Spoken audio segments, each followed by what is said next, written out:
Hello everyone, welcome back to Ninja Prep. This is Kapil Goyal, your educator and mentor for PG Physics. तो solid state physics का practice questions का आज है lecture number 2। ये जो भी lectures मैं प्रोवाइड करा रहा हूँ प्रैक्टिस सेशंस के, चाहे मैंने ईएमटी के प्रोवाइड कराए हो, चाहे फिर मैं सॉलिड स्टेट के लेक्चर्स प्रोवाइड करा रहा हूँ, ये यूजफुल है उन सभी लेक्चरर एग्जाम्स के लिए, चाहे वो स्कूल लेक्चरर्स हो, चाहे वो कॉलेज लेक्चरर का एग्जाम हो, जिनके अंदर सॉलिड स्टेट फिजिक्स एक सब्जेक्ट है। अगर मैं प्रेजेंटली बात करूं तो जेकेपीएससी, यूकेपीएससी, पंजाब में जो टेंटेटिवली एग्जाम होना है मास्टर कैडर का, चाहे फिर वो लेक्चरर कैडर का, और आरपीएससी में जो होना है जुलाई में, तो इन सभी में सॉलिड स्टेट सब्जेक्ट जो है वो कॉमन है, सॉलिड स्टेट फिजिक्स। तो ऐसा तो है नहीं कि पंजाब में कुछ अलग क्वेश्चन बनेंगे, यूकेपीएससी में अलग बनेंगे और आरपीएससी में अलग बनेंगे। तो सॉलिड स्टेट फिजिक्स सब्जेक्ट तो कॉमन है, तो वो क्वेश्चंस तो कॉमन ही होंगे। तो ये जितने भी पीएससी के एग्जाम्स हैं फिजिक्स लेक्चरर के, whether it is for college lecturer और whether it is for school lecturer, ये सभी में प्रैक्टिस सेशंस सेम काम आने वाले हैं, सभी के लिए ये यूजफुल होने वाले हैं। तो आप कोई से भी लेक्चरर एग्जाम के लिए प्रिपरेशन कर रहे हो तो उन सभी के लिए ये लेक्चर्स यूजफुल है। ये मैं उसकी नहीं बात करूंगा केवीएस के लिए या एनवीएस के लिए, क्योंकि वहां पर सिलेबस थोड़ा सा अलग होता है, वहां पर 12th तक का आपके से फिजिक्स पूछा जाता है, जबकि ये जो मैं एग्जाम्स की बात कर रहा हूँ इनमें आपसे ग्रेजुएशन का और पीजी का जो फिजिक्स है, मास्टर्स का, वो पूछा जाएगा। तो वहां डेफिनेटली आप लोगों के लिए यूजफुल है। तो होपफुली पहला जो लेक्चर आपने देखा होगा आपको काफ़ी अच्छा लगा होगा, क्वेश्चंस आपसे हो भी गए होंगे और जो सॉल्यूशंस है वो भी आपको समझ में आए होंगे। ठीक उसी तरह से ये भी आपको समझ में आने वाला है। सॉल्यूशंस लेक्चर्स के जो होंगे, इस लेक्चर के जितने भी वीडियो सॉल्यूशंस होंगे वो आपको बहुत अच्छे से समझ में आएंगे। पीडीएफ के लिए जो टेलीग्राम ग्रुप है मेरा निंजा प्रेप पीजीटी फिजिक्स, उसको आप ज्वाइन कर सकते हैं। बाकी रेगुलर अपडेट्स जो मेरे एंड से आता है उसके लिए भी आपको जो मेरा टेलीग्राम ग्रुप है निंजा प्रेप पीजीटी फिजिक्स, वो आप ज्वाइन कर लीजिए, वहां पर आपको मिल जाएंगे अपडेट्स। तो वीडियो को मैं कंटिन्यू करूं उसके पहले आप लोगों से रिक्वेस्ट रहेगी कि प्लीज़ इस वीडियो को लाइक ज़रूर कर दें। आपके लाइक करने से वीडियो की रीच बढ़ती है, आपकी तरह और भी जो लोग प्रिपरेशन कर रहे हैं इन एग्जाम्स की, तो वहां तक ये वीडियोज़ पहुंच जाते हैं। पहली बार चैनल पर विजिट कर रहे हैं या अभी तक चैनल को सब्सक्राइब नहीं किया है तो प्लीज़ चैनल को सब्सक्राइब जरूर कर दें और पॉसिबल हो तो शेयर भी जरूर कर दें। तो चलिए स्टार्ट करते हैं आज का लेक्चर। तो क्वेश्चन नंबर फर्स्ट में बोला गया है the atomic density in 110 simple cubic plane is. Atomic density हमें बतानी है। तो एटॉमिक डेंसिटी के लिए एटॉमिक डेंसिटी का फॉर्मूला हमें लिखना है। तो एटॉमिक डेंसिटी को हम दो तरीके से डिफाइन कर सकते हैं, एक तो इंटरप्लेनर स्पेसिंग अपॉन वॉल्यूम करके भी इसको निकाला जा सकता है, और उसके अलावा number of effective atoms upon per unit area, है ना। इंटरप्लेनर स्पेसिंग अपॉन वॉल्यूम करोगे तो एक यूनिट से एक यूनिट कटेगी, तभी भी वो 1 अपॉन एरिया ही बनेगा। तो कुल मिलाकर फॉर्मूला जो बनेगा वो 1 अपॉन एरिया ही बनेगा। तो एटॉमिक डेंसिटी जो किसी प्लेन की निकालनी है तो वो होगा an effective upon area, an effective upon area. और यहां पर भी मैं लिख रहा हूं एक फॉर्मूला, वो भी आप याद रख लेना एटॉमिक डेंसिटी का, कि इंटरप्लेनर स्पेसिंग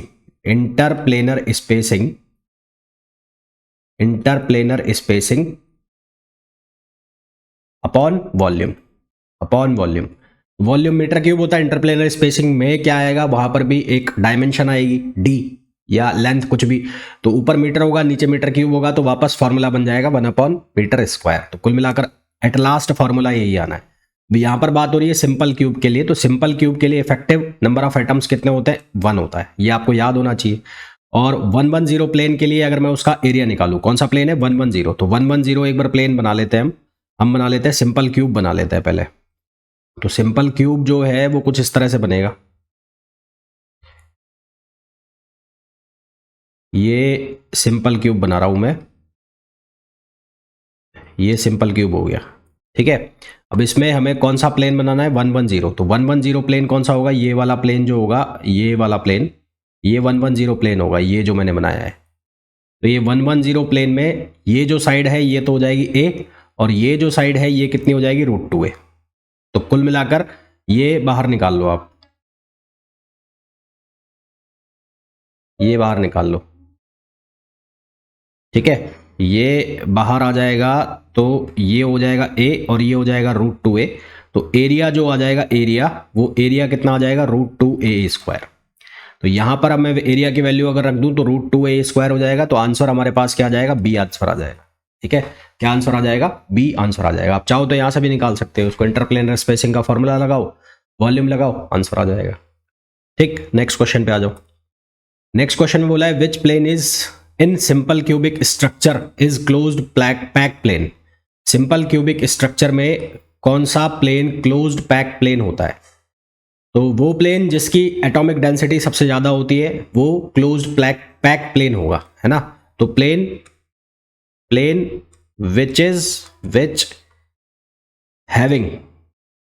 विच हैविंग लार्जेस्ट एटॉमिक डेंसिटी,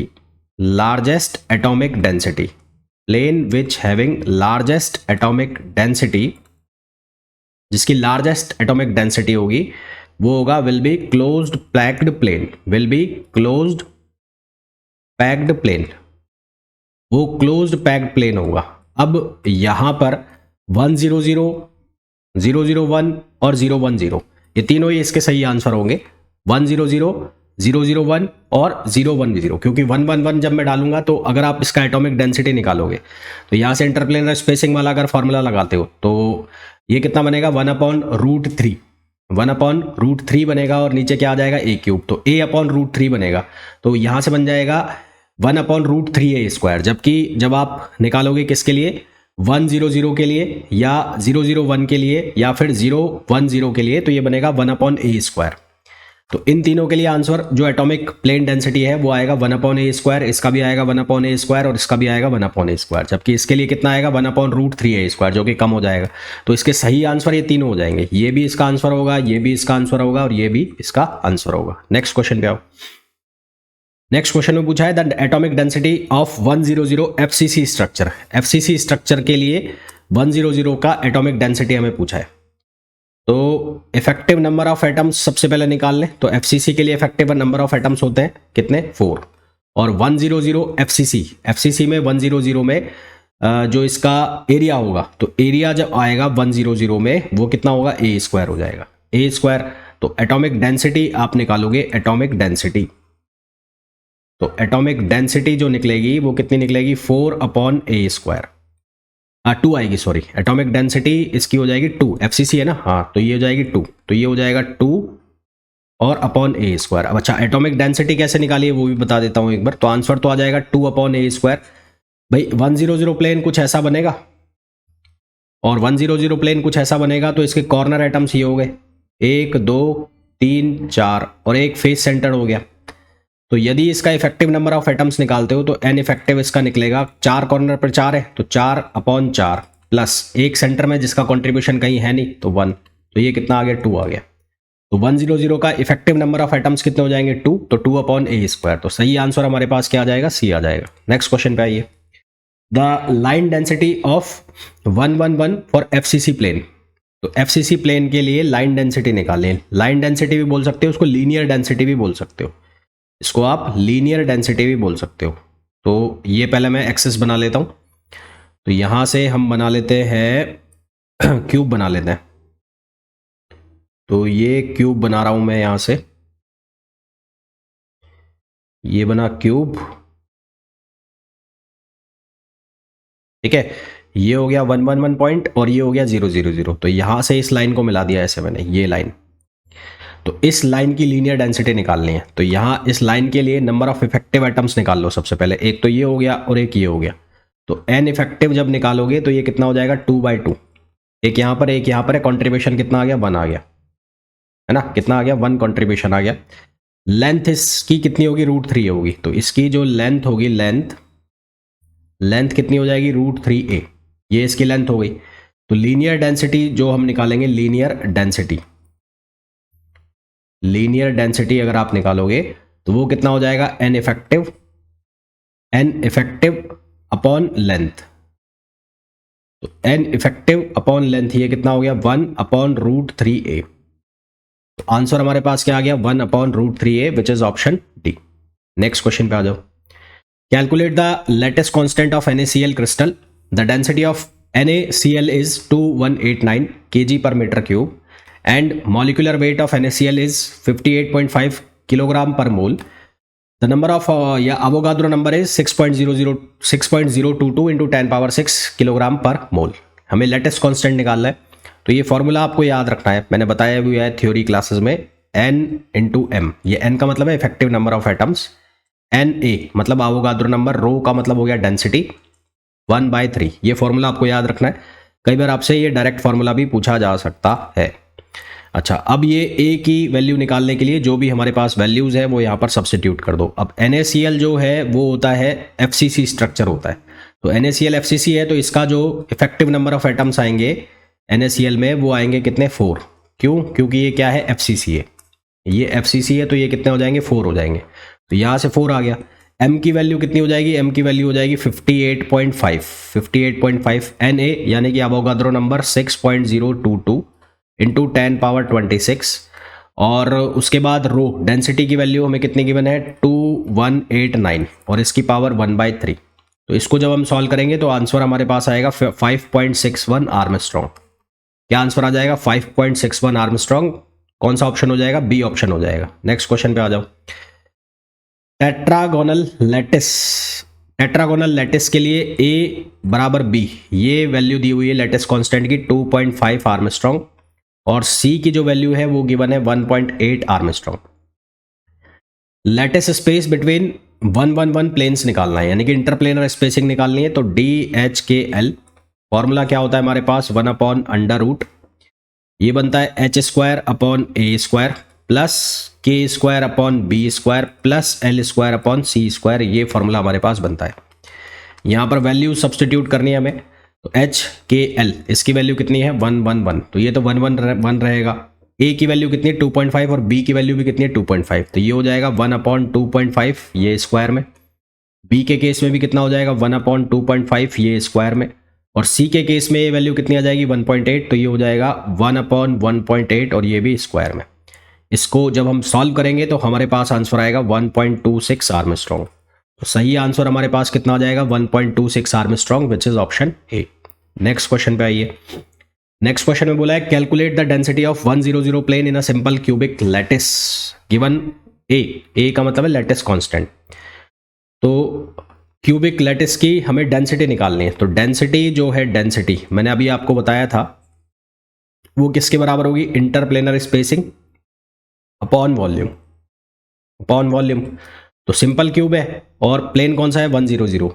तो 100 प्लेन के लिए इसका अगर हम क्या निकालें, इसके लिए इसके हम इंटरप्लेनर स्पेसिंग निकालते हैं। तो इंटरप्लेनर स्पेसिंग कितनी आ जाएगी 100 की, तो ये आ जाएगा 1/a² प्लस ये कितना रहेगा, ये रहेगा 0/a और ये रहेगा 0, तो ये कितना बन जाएगा, ये बन जाएगा a।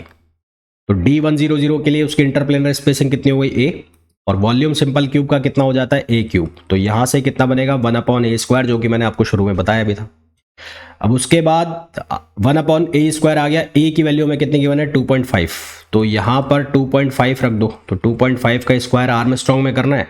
उसके बाद आंसर निकाल लो, तो आंसर जो आएगा इसका वो आएगा 1.6 इंटू 10⁻19 पर मीटर क्यूब, पर मीटर क्यूब आएगा, ठीक है। तो इसका आंसर क्या आ जाएगा 1.6 इंटू 10⁻19 पर मीटर क्यूब। नेक्स्ट क्वेश्चन पे आ जाओ। Calculate the separation between lattice planes in FCC lattice 100। तो FCC लैटिस में 100 में आपको निकालना है। देखो सिंपल क्यूब नहीं पूछ रहे हैं यहाँ पर। अगर आप सिंपल क्यूब के लिए निकालोगे, सिंपल क्यूब के लिए जाओगे, सिंपल क्यूब के लिए अगर आप जाओगे तो उस केस में तो इसका आंसर क्या आ जाएगा, सिंपल क्यूब के लिए जब जाओगे तो उस केस में आंसर आ जाएगा a/√2। a/√2 क्यों हो जाएगा, क्योंकि आप निकालोगे a/h² plus k² plus l²। तो उस केस में आंसर बन जाएगा a/√2 जब आप सिंपल क्यूब के लिए जाओगे, और यहाँ पर आंसर भी है। पर यहाँ पर लिखा है FCC, तो FCC के केस में आपको ये याद रखना पड़ेगा, उसकी स्ट्रक्चर की वजह से ऐसा होता है कि ये जो आंसर निकलता है 100 के लिए, तो D100 का जब आप सेपरेशन निकालते हो तो ये निकलता है a/2√2, a/2√2। तो सही आंसर हमारे पास आएगा ऑप्शन सी।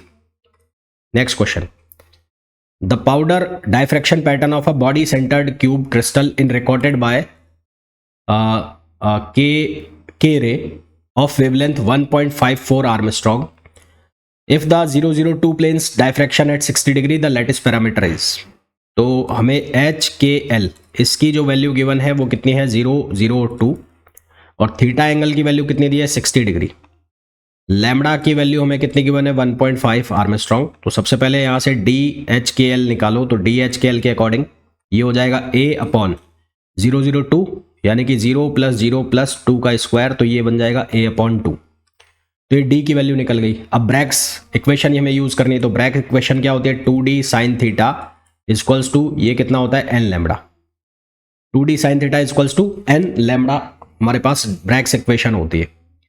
तो बॉडी सेंटर्ड क्यूब है, बॉडी सेंटर्ड क्यूब के लिए n की वैल्यू कितनी हो गई, 2 हो गई।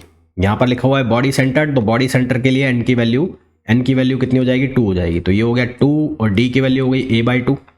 ये हो जाएगा साइन 60 डिग्री और यहाँ पर आ जाएगा 2 और लैम्बडा की वैल्यू कितनी हो गई 1.54। तो ये हो गया 1.54।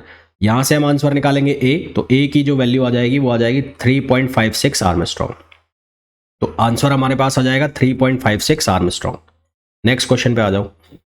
नेक्स्ट क्वेश्चन में बोला है flat surface is covered with non overlapping disc of same size. तो नॉन ओवरलैपिंग डिस्क मैं बना देता हूं 1, ये हो गई 2, ये हो गई 3, इसको अच्छे से बना लेते हैं 3 और मान लो एक ये बना देते हैं 4। अब यहां पर एक ऐसा बना दिया मैंने और एक फिर कुछ इस तरह से बना दिया, एक कुछ इस तरह से बना दिया। तो यहां पर नॉन ओवरलैपिंग में बन रहा है। What is the largest fraction of area that can be covered. तो अगर इनके सेंटर में मिलाता हूं तो ये लार्जेस्ट एरिया बनेगा, ये बनेगा लार्जेस्ट एरिया, जो कि एक ट्राइंगल बन जाएगा। और ये ट्राइंगल किस तरह का होगा, इक्विलेटरल ट्राइंगल, इक्विलेटरल ट्राइंगल। तो ये इक्विलेटरल ट्राइंगल बनेगा, तो इसमें इफेक्टिव नंबर ऑफ एटम्स हमें निकालने हैं। तो इफेक्टिव नंबर ऑफ एटम्स जब हम इसमें निकालेंगे एन इफेक्टिव, तो ये कितनी साइड हो गई, 3 हो गई। तो इसके लिए जब आप एन इफेक्टिव निकालोगे तो ये कितना हो जाएगा 3/6, 3/6 यानी कि 1/2। आप इसको डायरेक्ट भी कर सकते हो, cos 60 डिग्री का फॉर्मूला लगाओ cos, क्योंकि यहाँ पर एंगल जो बन रहा है वो 60 डिग्री बन रहा है। तो 60 डिग्री बन रहा है तो cos 60 डिग्री करोगे तो ये कितना हो जाएगा 1/2 हो जाएगा। तो आप डायरेक्ट भी कर सकते हो। एरिया निकालना है, तो एरिया ऑफ इक्विलेटरल ट्राइंगल, तो एरिया जो निकलेगा इक्विलेटरल ट्राइंगल का वो कितना होता है √3/4 a स्क्वायर और a हो गया ये। तो ये डिस्टेंस हो गई a, ये दोनों बिल्कुल टच करते हुए हैं ऐसे, यहाँ पर ये और यहाँ पर ये। तो यहाँ से यहाँ इनके सेंटर जो मिल रहा है वो डिस्टेंस a हो गई a, और ये a किसके बराबर हो गया 2r। तो यहाँ से क्या लिखा जाएगा √3/4 और ये हो जाएगा 2r का स्क्वायर। तो आपको निकालना है fraction of the area, fraction of the area यानी कि पैकिंग फ्रैक्शन आपसे पूछा जा रहा है। तो पैकिंग फ्रैक्शन कितना हो जाएगा एन इफेक्टिव कितना आ गया हाफ। उसके बाद एक का एरिया, तो एक आपको कैसा दिख रहा है सर्कुलर दिख रहा है, तो उसका एरिया कितना बन जाएगा πr² upon area of equilateral triangle, तो ये हो जाएगा √3/4 और अपॉन ये a² है, तो a² की जगह क्या आ जाएगा 2r²। ठीक, तो यहां से जब इसको हम सॉल्व करेंगे तो आंसर हमारे पास आएगा π/2√3 विच इज ऑप्शन डी। तो सही आंसर इसका क्या आ जाएगा π/2√3। नेक्स्ट क्वेश्चन पे आ